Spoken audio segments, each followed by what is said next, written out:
warahmatullahi wabarakatuh. Di sini saya akan menjelaskan pembahasan tentang globalisasi ekonomi dan pembangunan.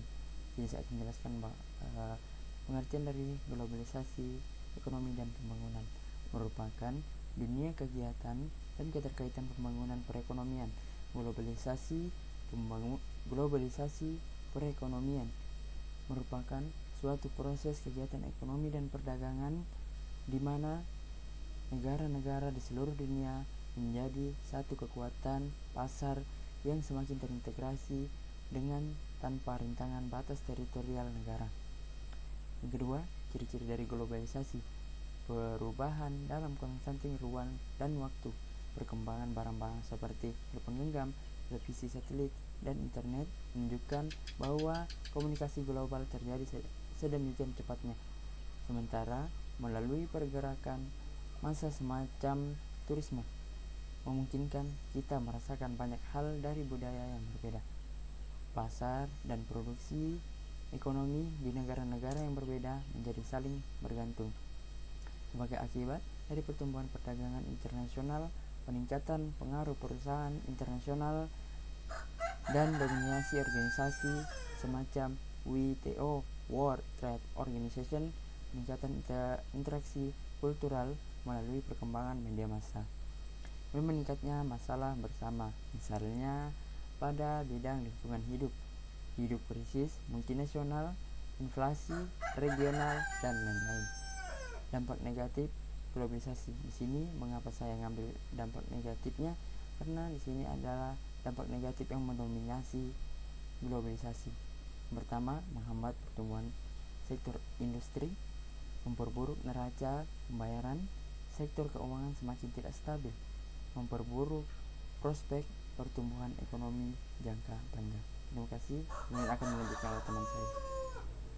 Langsung saja saya akan membahas tentang pembangunan ekonomi. Apa sih yang dimaksud dengan pembangunan ekonomi? Nah, pembangunan ekonomi adalah proses kenaikan atau pendapatan total dan pendapatan per kapita dengan memperhitungkan adanya pertambahan penduduk dengan perubahan fundamental dalam struktur ekonomi pada suatu negara dan pemerataan pendapatan bagi penduduk suatu negara. Selanjutnya, pembangunan ekonomi dapat diartikan sebagai suatu proses yang menyebabkan pendapatan per kapita penduduk meningkat dalam jangka panjang. Di sini terdapat 3 elemen penting yang terkait dengan pembangunan ekonomi. Yang pertama, pembangunan sebagai suatu proses. Dalam pembangunan sebagai suatu proses artinya bahwa pembangunan merupakan suatu tahap yang harus dijalani oleh setiap masyarakat atau bangsa.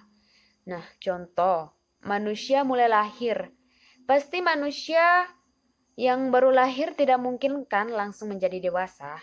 Tetapi untuk menjadi dewasa pastinya harus melewati tahapan-tahapan pertumbuhan. Demikian juga setiap bangsa harus menjalani tahap-tahap perkembangan untuk menuju kondisi yang adil, makmur, dan sejahtera. Itu penjelasan dari pembangunan proses. Yang kedua, pembangunan sebagai suatu usaha untuk meningkatkan pendapatan per kapita.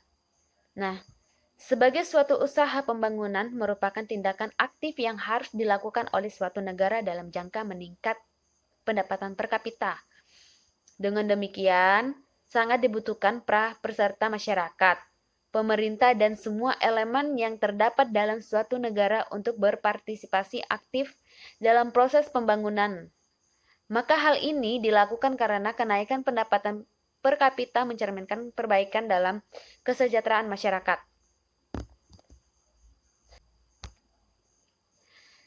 Dan yang terakhir adalah peningkatan pendapatan per kapita harus berlangsung dalam jangka panjang. Karena di sini perekonomian dapat dinyatakan dalam keadaan berkembang. Apabila pendapatan per kapita ini cenderung meningkat, dengan hal ini tidak berarti bahwa pendapatan per kapita harus mengalami kenaikan terus-menerus.